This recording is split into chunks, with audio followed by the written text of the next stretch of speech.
আসসালামু আলাইকুম এভরিওয়ান। দেখতে পাচ্ছেন সামনে কত সুন্দর করে খাবার পরিবেশন করে নিয়েছি। তবে সব পাত্রে নিয়ে নিয়েছি।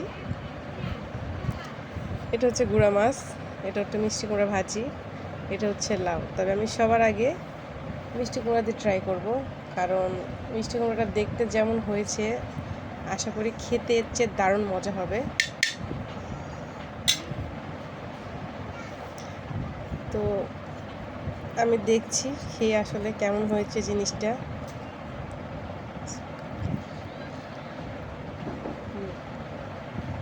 ভীষণ মজা হয়েছে। তবে এটাকে আমি সাইড করে রাখবো, রেখে একটু শাক দিয়ে খেয়ে ট্রাই করে দেখব যে শাকটা কেমন হয়েছে।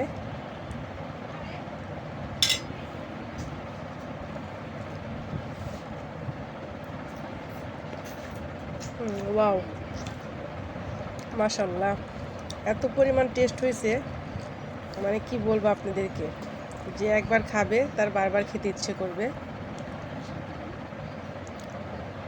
তো আজকের ব্লগটা এই পর্যন্তই ছিল। ভালো লাগলে অবশ্যই ভিডিওটা লাইক শেয়ার কমেন্টস করবেন। আর যারা আমার চ্যানেলে নতুন অবশ্যই আমার চ্যানেলটাকে সাবস্ক্রাইব করে দিবেন। ধন্যবাদ। আসসালামু আলাইকুম।